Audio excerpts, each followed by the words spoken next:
Bismillahirrahmanirrahim. Assalamualaikum warahmatullahi wabarakatuh. Alhamdulillahirabbil alamin. Asyhadu alla ilaha illallah wa asyhadu anna Muhammadan abduhu wa rasuluh. Allahumma sholli ala Muhammad wa ala ali Muhammad. Puji syukur senantiasa kita panjatkan kehadirat Allah Subhanahu wa taala atas segala limpahan rahmat-Nya, sehingga kita masih dipertemukan dalam kondisi sehat walafiat tanpa halangan suatu apapun.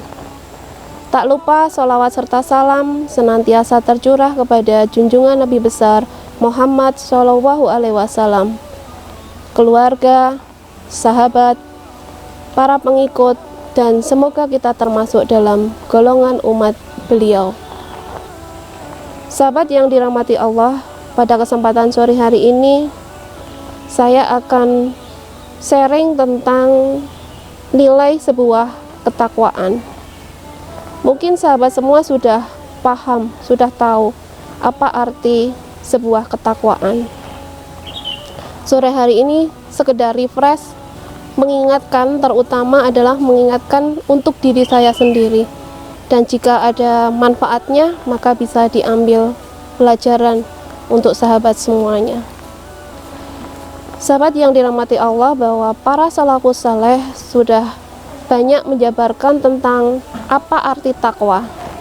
Salah satunya adalah dari Imam Ar-Raghib Al-Isfani yang mendefinisikan takwa adalah keberanian untuk menjaga diri dari perbuatan dosa, berani meninggalkan tindakan-tindakan tercela, meninggalkan perbuatan-perbuatan subhat.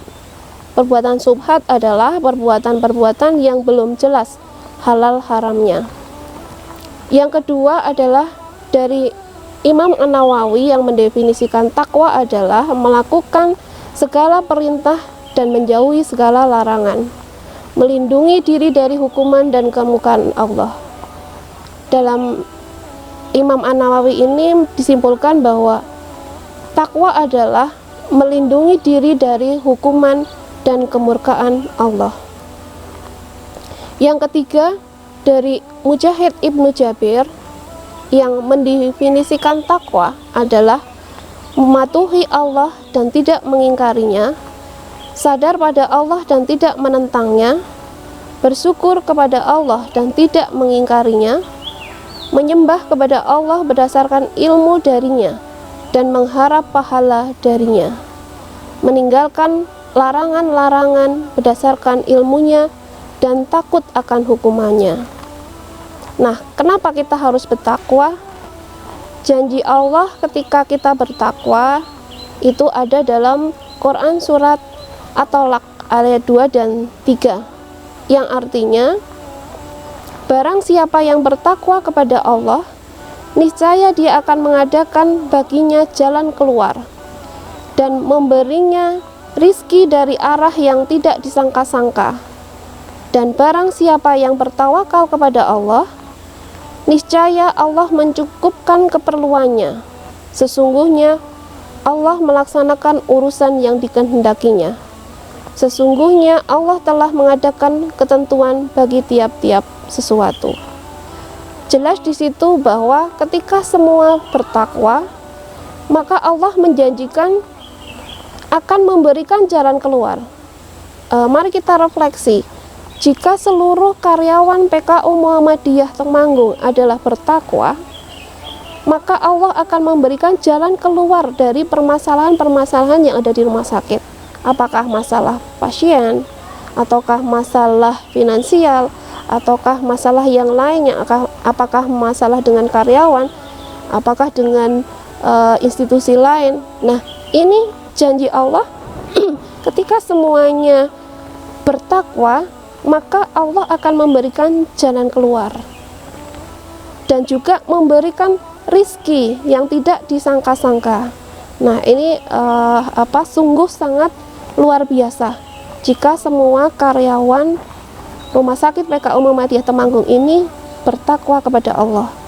Dan juga jika kita bertawakal, maka segala urusan akan dicukupkan oleh Allah. Nah, Marilah kita seluruh karyawan rumah sakit ini meningkatkan ketakwaan kepada Allah Subhanahu wa taala. Yang kedua, di dalam Quran surat Al-A'raf ayat 96 yang artinya, jikalau sekiranya seluruh penduduk negeri beriman dan bertakwa, pastilah kami akan melimpahkan kepada mereka berkah dari langit dan dari bumi. Tetapi mereka mendustakan ayat-ayat kami, maka akan kami siksa mereka disebabkan perbuatannya. Yang kedua ini jelas janjinya, akan diberikan berkah dari langit dan dari bumi. Masya Allah, berkah dari langit, misalnya dengan turunnya hujan. Dengan turun hujan, maka berkah dari bumi, tanaman-tanaman akan hijau seperti tanaman yang ada di samping saya ini. Sungguh luar biasa, tanaman yang hijau itu adalah juga satu berkah, dan di bumi juga ada bahan-bahan pangan yang tumbuh di dalamnya. Sungguh luar biasa. Dan kita beruntung bekerja di Rumah Sakit PKU Muhammadiyah Temanggung ini yang senantiasa mengingatkan kepada kita untuk selalu bertakwa. Salah satunya adalah program dari sumber daya manusia ya, dari SDI tentang TTSD. Bagaimana mengevaluasi, mengingatkan, dan selalu mengajak pada seluruh karyawan untuk meningkatkan ketakwaan dengan tahajudnya, dengan tadarusnya, dengan sedekahnya, dengan duha, dengan zikir pagi dan petang. Marilah kesyukuran ini kita wujudkan dalam kehidupan dan perilaku kita di dalam menjalankan amanah kita di dalam rumah sakit. Dan kita juga perlu mengevaluasi selama Ramadan ini, apakah tujuan goal dari Ramadan ini untuk menjadi orang-orang yang bertakwa sudah terlampaui atau belum? Target-target yang pernah kita buat di awal Ramadan, apakah sudah tercapai atau belum? Atau kita masih terlena dengan hal-hal lain? Saya mengoreksi diri pribadi, bermuhasabah, dan bisa menjawab di dalam hati sejauh mana target-target ketakwaan pencapaian yang dicapai di dalam bulan Ramadan tahun ini. Semoga target yang kita harapkan bisa tercapai, yaitu menjadi orang-orang yang bertakwa. Sahabat Ali bin Abi Thalib, ini satu nasihat yang perlu kita renungi, bahwa sesungguhnya takwa adalah tali kekang dan tali penopang. Berpeganglah erat-erat dengan talinya dan tetaplah berada dalam hakikatnya. Bertakwalah kepada Allah dengan ketakwaan yang arif, yaitu menyibukkan dengan tafakur yang kekuatannya telah meletihkan badannya, dengan tahajud yang telah menjadikan terjaga dari sebagian besar waktu tidurnya. Bertakwalah kalian kepada Allah dengan ketakwaan orang yang bila mendengar ayat-ayat Allah dan nasihat-nasihat yang baik, hatinya menjadi khusyuk. Bila berbuat dosa, dia bertaubat. Bila ditakut-takuti siksa, dia cepat beramal. Jika diperingatkan, dia cepat sadar.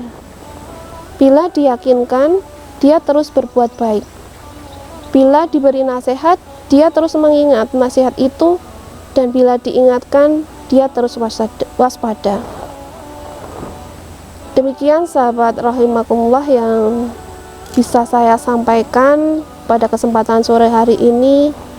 Semoga bisa membawa manfaat, terutama untuk diri saya pribadi dan juga untuk sahabat semua, bila itu memang terasa baik dan bisa dilaksanakan.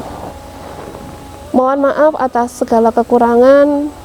Sesuatu yang lebih tentunya berasal dari Allah, dan segala kekurangan murni dari saya pribadi karena kekurangtahuan saya. Billahi taufik wal hidayah. Assalamualaikum warahmatullahi wabarakatuh.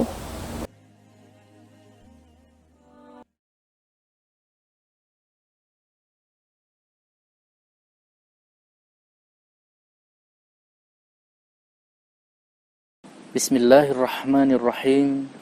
Dhahabat dhama'u wabtallatil 'uruqu wa thabatal ajru insyaallah. Telah hilang dahaga, telah basah kerongkongan. Semoga pahala telah ditetapkan oleh Allah, insyaallah.